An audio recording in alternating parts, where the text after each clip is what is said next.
Matt Brooks from Nuggets.com joins the show to break down all things about the Nuggets title defense, Jamal Murray's evolution as a passer, why Jeff Green deserves more credit for the championship run, as well as how to defend a title. All that and more on Locked On Nuggets. You are Locked On Nuggets, your daily Denver Nuggets podcast. Part of the Locked On Podcast Network, your team every day.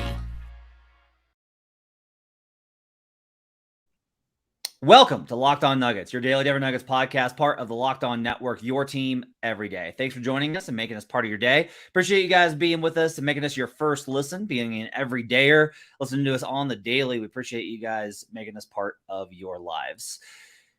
My name is Matt Moore. I'm the senior NBA writer for the Action Network. On today's show, Matt Brooks joins the show. He is a writer and digital content specialist for Nuggets.com. You can find him over at the Nuggets official website.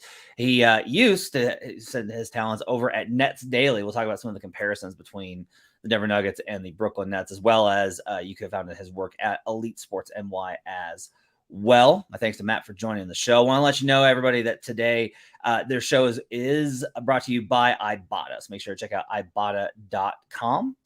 More about that later on. Matt, it's a Matt show. Matt, how you doing? How's your summer going? How is the off season treating you? It's been good. I'm newer to Denver, so I'm settled in, got an apartment, and just kind of figuring out what my life's going to be like out here. Other than that, just been working on little things, little projects that I didn't get to do throughout the playoffs. So it's been cool. It sounds like we're going to talk about a couple of those, but yeah, just enjoying Denver. It's nice to have the off season after going as far as the Nuggets did. When did you officially start with Denver? I think like last week of March. So basically the end of the regular season. So I was like a buyout signing essentially. Yeah. Me and Reggie Jackson. Brought onto the team. I want to ask you first, when we look back at this championship run, and I'm really interested from you having covered the Nets, because you talked about your experiences covering the Nets. Having covered the Nets and then covering the Nuggets, what really stands out to you is like one of the things that sets Denver apart from some of the other kind of team constructs that you think around the league? Probably patience. Felt like I was covering a new team in Brooklyn every 6 months. Now, part of that was, stars asking out. So I think it's a two-sided thing. Players are bought into the team. Team is bought into players, head coach, front office. So I think that's probably a big part of it. Yeah, I think. Oh, Matt froze, or I froze. But yeah, I think patience would be the biggest thing. Good. So I think that difference really does kind of stand out, right? Especially with how like the Nets, the whole thing imploded. Like that was a pretty spectacular detonation. I do think it's really interesting that like Jeff Green was here and Bruce Brown was here and DeAndre Jordan was like, there's a lot of like former Nets guys that have come on over to the Nuggets, which I thought is kind of interesting. As we lose Matt here for a few seconds, we'll try and get Matt back on. I think as we kind of talk about the Brooklyn Nets and what they look like the implosion of a super team, I think it's honestly one of the most impressive things that Denver has managed to avoid all of the drama, because even as they've gotten way, way better, Matt rejoins us now. Even as the Nuggets have gotten way better, they've avoided a lot of the drama that a lot of these super teams kind of tend to come up with. Like even the Warriors, right? Not just with the KD stuff, but even the internal stuff with like Draymond and even some of just like their Jordan Poole, obviously, like they've managed to avoid. Now they're still early on. The Warriors have done this for a lot longer, and things were pretty smooth there for a while. So it's been impressive to me that they've managed to kind of avoid those types of things. You got an article up over at Nuggets.com that talks about the evolution of Jamal as a passer. Like you talked a lot about how Murray made the leap this season as a passer. You can check that out over at Nuggets.com. What was the big takeaway, do you think, from that article that people should know? That like, what is it about Jamal's passing that made the biggest leap? Yeah, I mean, I think the big thing is like you heard so much throughout the playoffs of the whole like turning Jokic into a scorer thing. whether or not that's viable and you believe in that. He did. He had his, in this article, just to preface it, it's about the finals and about how Jamal passed in the finals. The Heat, whether it's intentional or not, maybe it was a scheme thing. It's kind of hard to tell, honestly. But Jokic had his fewest number of total assists, average assists, you name it. And Jamal averaged 10 assists. And it wasn't that he just averaged 10 assists. He was over 10 assists in 4 of the 5 games. He finished with 50 total assists. That was 14 more than Nikola. And it wasn't just that he was getting a lot of assists. It was that he was assessing what the defense was throwing at him. I'm trying to remember which game I wrote about, but there was one game that specifically he really stood out. He assessed, I think it was at the end. It was like game 4 or 5. Miami would throw out things like, drop coverage, hedging. They throw out some zone looks, and Jamal made the right play, pretty much every single time made the right play. And that was on a night where he didn't necessarily have his best scoring night, but it was impossible to deny that he was like a massive positive for them. Yeah, I just went back and watched a whole bunch of Jokic stuff I'm doing a top 100, and Jokic is obviously number 1 on that list, and he'll be number 1, I think, pretty much across the board. I can't imagine anyone not having him number 1 in terms of the written space. And what was interesting is just like Jamal was such a complete player. I think it is interesting that there will still be kind of a perception of him as the scorer, of him as this very much a score first player, which we talked a lot about this season, that he's developed himself into much more of like an overall floor general, pure point, not pure point, but like he's added more of those pure point skills to be able to assess the reads that he was able to make. And so much of it was interesting because it was like he acted as screener for Jokic, which the Heat, I noticed this in game 1, the Heat were just like, it's just funny that teams can prep as much as they can for the finals and have it be such an intensive, prep in the playoffs is really intense from the start. The finals is a whole other deal. There was time in between for them to get time in. And yet when they ran Jamal as a screener versus the Heat, Miami was like, what is this? Like how are we supposed to defend the center coming off of a screen from the point guard and be able to guard this effectively? It really messed, especially like Bam. Bam was like, very much like, God, this is just not something I'm used to. It was really interesting to kind of see Jamal's impact as a screener. And you talked about his stuff as a passer. It shows what a complete player Jamal has really become, which is impressive given how much time he missed with the injury. Yeah, I mean, you think about like their 2-man action, it's already heading into the finals. Even the playoffs was one of the most unstoppable actions in the NBA. And then you get into the playoffs. And I mean, that series specifically was so interesting because you could see Miami try to do different things every game. All right, we're going to start out game 1. We're going to drop. We're going to bring Bam back. Ideally we can, I don't know, just take away the roll from Nikola, take away short roll opportunities so we're not giving up 3-on-4s. Jamal susses that out. Big scoring night. And you kind of see that progress. They're trying things. And by the end, it was kind of like, I mean, look, Spo is one of the best, if not the best in the business. It was like, all right, we're just going to blitz them. And we're going to hope that Jamal turns it over or tries to take a shot against a double team. And he made the right play every time. So I think I wrote in that article, it's like you already are taking one of the most unstoppable actions, if not the most unstoppable action, and you're finding the one small, minute flaw, and you've improved on it to the point where Jamal's just making the right read every single time. So, yeah, I mean, I think when you're looking ahead at where this Nuggets thing can go, how long they can stretch this run out, make it a dynasty, as Malone said.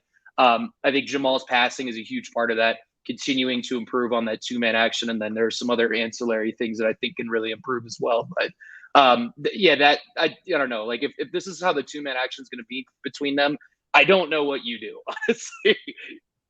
Yeah, it is obvious. It is one of the most unstoppable duos in NBA history, which still it catches me off guard that like I'm covering an all-time moment in the league. Yeah. Like this is an all-time combination, and like trying to realize that is still kind of a challenge for me because you don't realize history's happening in the moment. You only realize it after. You talked a little bit about Spoelstra and what he ran into in that series. It was really, I honestly thought that a lot of the conversation was unfair to Spo. Not from he was criticized because he wasn't, but there was this expectation that like, well, Spoelstra's going to figure something out. Yeah. And like Spoelstra kept trying to be like, there's nothing you can do. Like, I'm facing one of the greatest players all time with a great roster around him and a great coaching staff.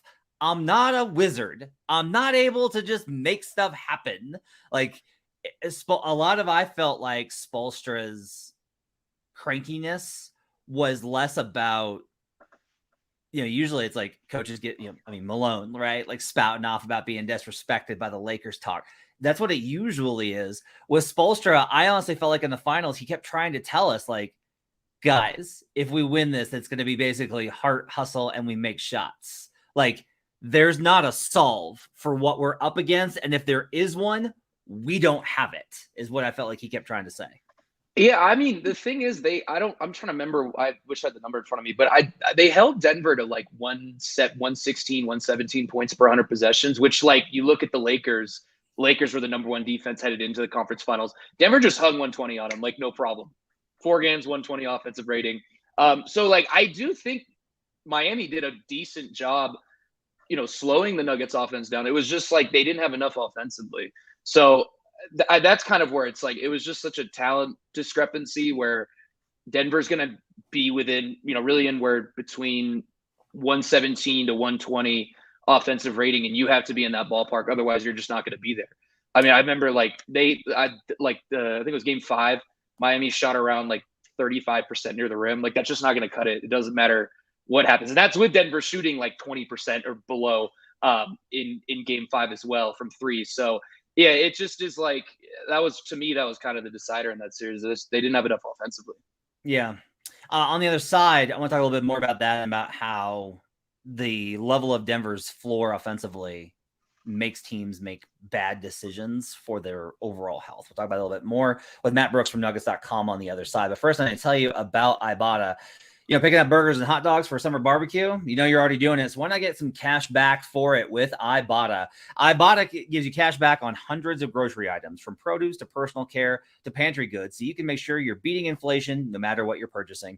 Either link your loyalty account or upload your receipt after you shop and get your cash back. It's just that easy. The average Ibotta user earns $120 per year. That could cover the cost of an entire shopping trip. Other apps give you points that don't amount to much, but with Ibotta, you get real cash back that you can cash out to your bank account, PayPal, or gift card. So if you want to pay it forward, you can do that, and get something for your teachers if you got kids, because that way you can reward teachers, because teachers have tough jobs. Or if you're a student, if you're in college, definitely do that. Definitely take care of your professors. I say this as the husband of one. You can earn cash back on hundreds of online brands and retailers too when you start with Ibotta, including Lowe's, Macy's, Sephora, Best Buy, and more. Right now, Ibotta is offering our listeners $5 just for trying Ibotta by using the code LOCKED, LOCKED. When you register, just go to the app or Google Play Store and download the free Ibotta app and use code LOCKED. That's Ibotta, IBOTTA, in the Google Play or App Store, and use code LOCKED. We'll be right back on Locked On Nuggets. Back here on Locked On Nuggets. Thanks for joining us. Matt Moore alongside Matt Brooks from Nuggets.com. Matt, by the way, if this is your first time hearing from Matt, you should absolutely check out his work over at Nuggets.com. You can follow him on Twitter. I'm still going to call it Twitter for the rest of my life.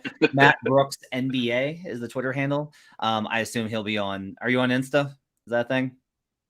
No, I'm on it. I just I don't use it like business wise. I just do you have any other social media accounts that I can? I used to have a YouTube, but now the YouTube is all going to be for the Nuggets. So yeah, I'm all just Twitter now. Yeah, check out Nuggets.com. Matt does really detailed breakdowns. All the stuff that you get tired of from the national media about talking points, Matt does the actual detailed stuff. He does a really good job. So I want to talk a little bit more about what we were talking about before the break, which is the Miami series. You mentioned how the Heat had, brought down Denver, and I've tried really hard never to work backwards. I'm always like, you should not take an end result and then work backwards. I think there's actually 2 ways that you can go. There's a way you can do that and go wrong here. One is that you can go do that and you can just work backwards and be like, they had no shot. And it's like, well, look, if Miami had better offensive, process, shooting, etc., then maybe that series, is more competitive at the very least.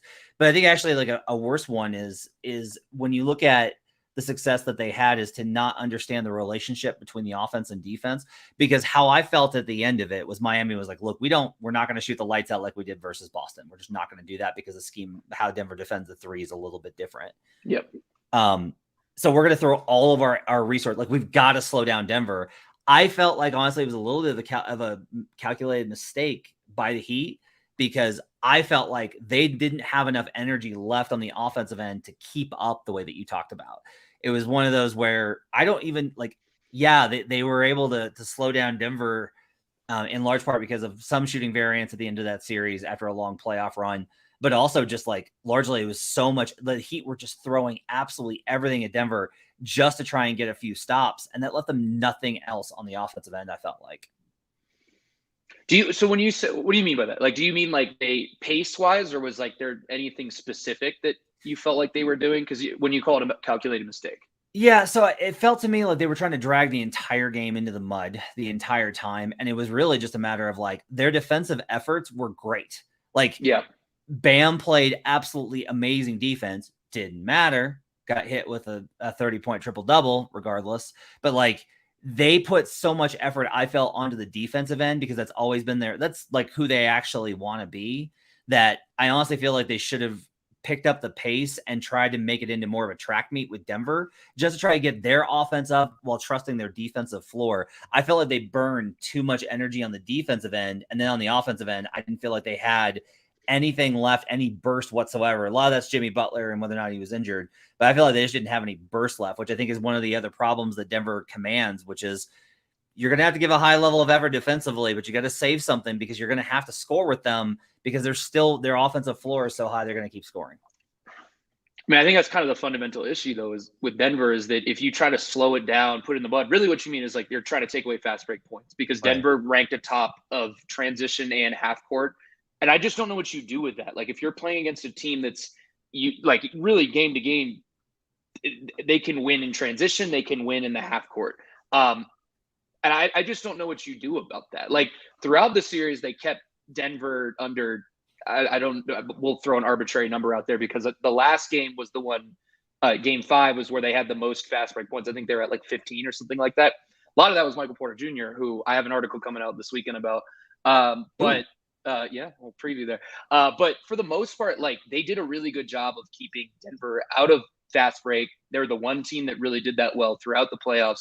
So I think it's really give or take. If you're playing faster and you're trying to get up more threes, long rebounds, then Denver's getting out in transition. So it's a pick your poison thing with Denver. I think for the most part, and that really was the secret sauce to all of it, is that it's really, really hard to beat a team that is as good in the half court as they are in transition. What is your enduring memory of Game 5? When you remember Game 5 and the post-game celebration that night, what is like the enduring image that sticks out in your head? Do you want the game or the actual celebration? Because the game was painful. That was one of the worst games I've ever watched. It was gross. It was absolutely horrid. It felt like it was 4 hours, and it got all tight at the end with Jimmy making the threes and then kicking the leg out. It was a horrid game. Like, really, I forgot about the kicking the leg out. Oh, I was so pissed about that call. I was so pissed about that call. I am traumatized by that game. It was awful. It really was one of the worst games I've watched, and that spans all the way back to all the games that I saw in COVID where players are missing. Like, it was horrid. Celebration, I don't know. I don't know. The whole night was just like it really felt like a blur, a dream. We were in the locker room after, so that was pretty surreal. I think a lot about just working in this space, and I had certain things on my vision board I did not have being in a locker room during a championship celebration. I didn't have that one on there. So it's like a really fun night for me, a lot of fun memories, but the game itself is like, it's so funny how it's two different parallels of just like, that was really awful leading up to the celebration. And then it was fantastic. So yeah, and it's cool. It's just cool being there. You watch, like, I've been watching basketball since I was a kid, seeing all that stuff real time and just taking it all in. It was like, wow, this is just surreal for me.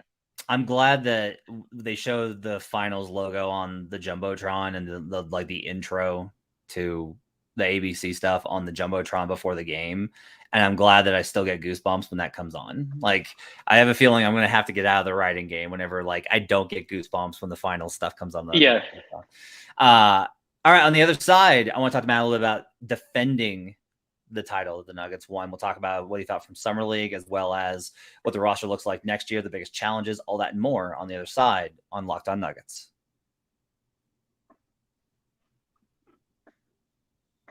Back here on Locked On Nuggets, thanks for joining us and making us part of your day. Appreciate you guys being with us on a Friday. Matt Brooks joins us for Friend of the Show Friday. Starting that up now after we did Friend Week or Guest Week a week ago. We'll be back on Programming Notes Sunday night. Adam and I'll be back with Monday's episode for World's Finest. You can catch that on Sunday night. Make sure to turn on notifications on YouTube. Also, as I got you here, please leave us a 5-star review on Apple Podcasts. All right, Matt. So we've talked about the past. We've talked about the Nuggets championship run. I want to ask you, when you look at Summer League and how the entire process kind of played out, what are some of the key takeaways that you have from the Nuggets Summer League experience with so many young guys who are expected to at least potentially be part of the rotation next year?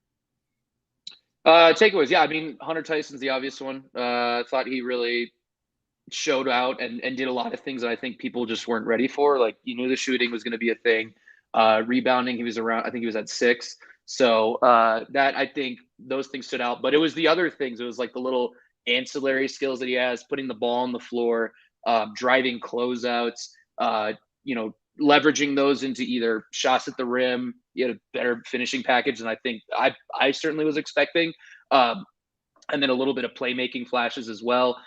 He did little things. He had ran pick and roll a couple of times, which don't know if he'll need to do that with the big league club, but it's cool to see he can do it. He can take a screen and, either take one dribble, go into his right, pull up for 3 or get to the rim. So he was really fun. I just think, when you look at Summer League, you can have grand takeaways or whatever, but really it's about being there for the event. If you're going there, networking, and just if there's any enjoyable basketball to be had, savor that. And that's really what it was to me, was watching him. It was fun. And there was something to watch for, I think, every single game. So thought he was a standout. I do think he has an opportunity to, get real minutes in the rotation.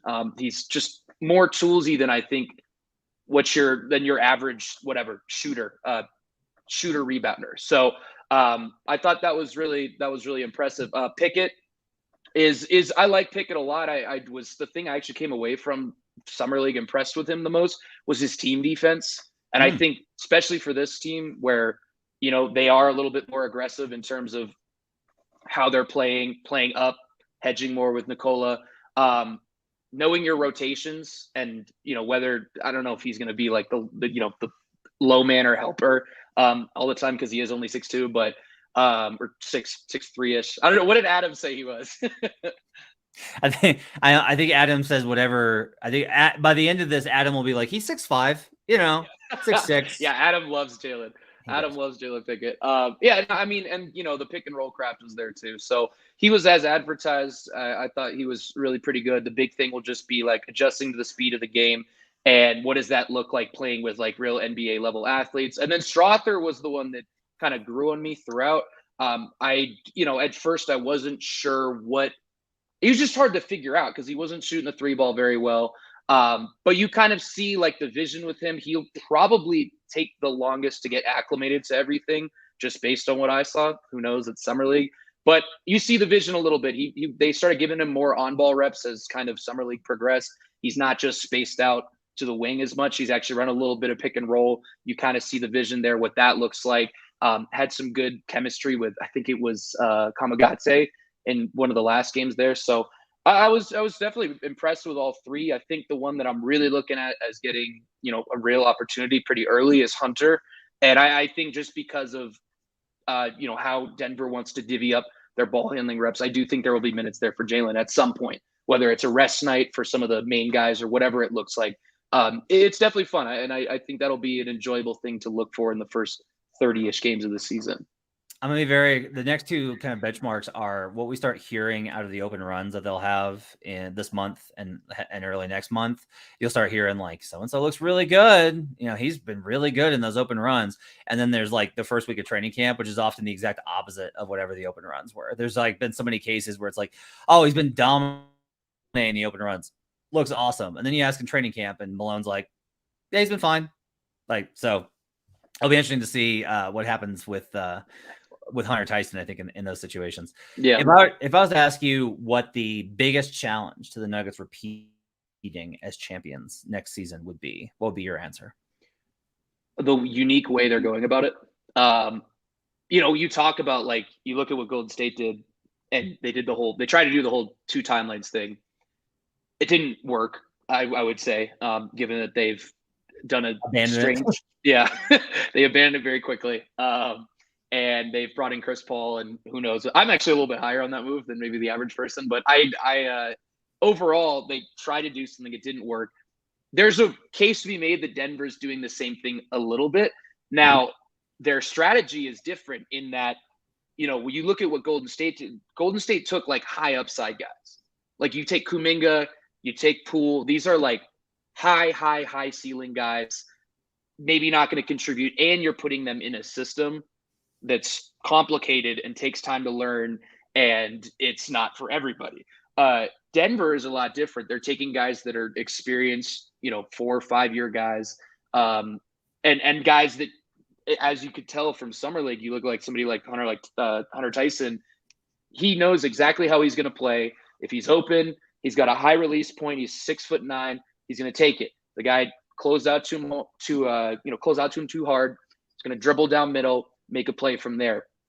Has enough things at his disposal where it's a floater, a couple of finishes at the rim. He's good at dribbling with his head up so he can see guys. Like those are the type of guys you're bringing in where it's different than a Kuminga or a Jordan Poole where they know exactly how they're going to play. They're going to play that way.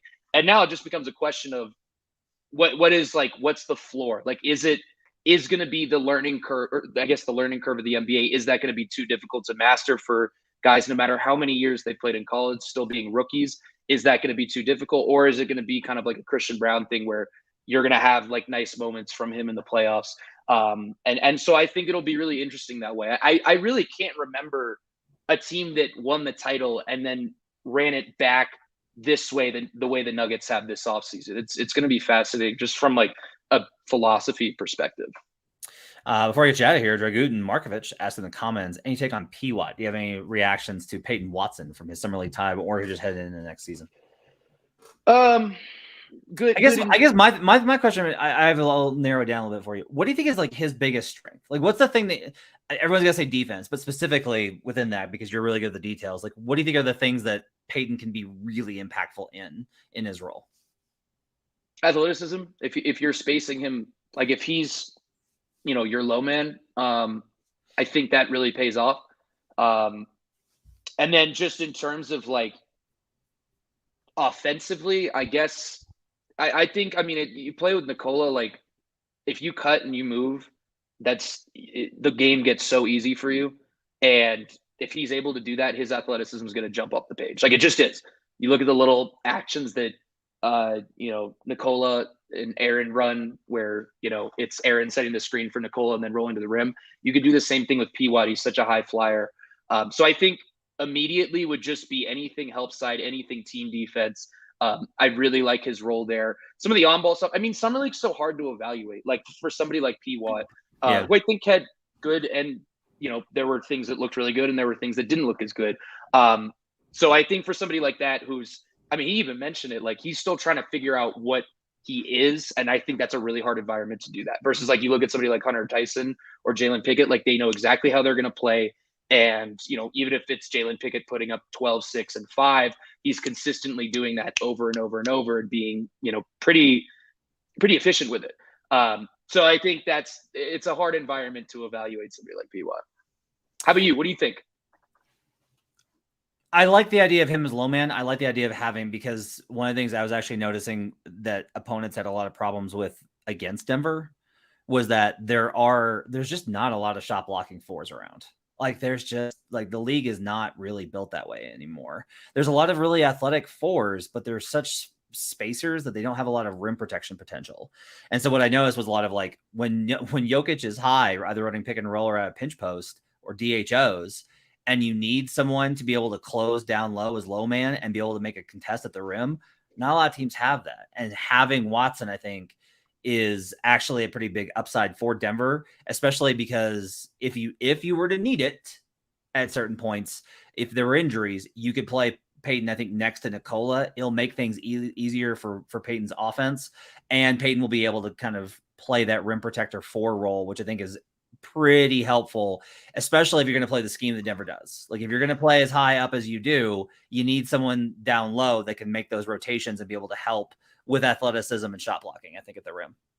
And I mean, I think you saw that with Michael Porter Jr. in the playoffs, who like just him being 6'10", and a lot of times they put him on, one of the more, whatever, as a floor spacer or just a weaker offensive player. It wasn't even necessarily because they didn't want, Mike guarding, from what I gathered, Mike guarding, high-end offensive players. It was just mostly, we want to keep him near the rim because if he rotates over and he's just vertical, that's like a 6'10" guy standing in the way. P. Watt's a high, like very, very high level athlete.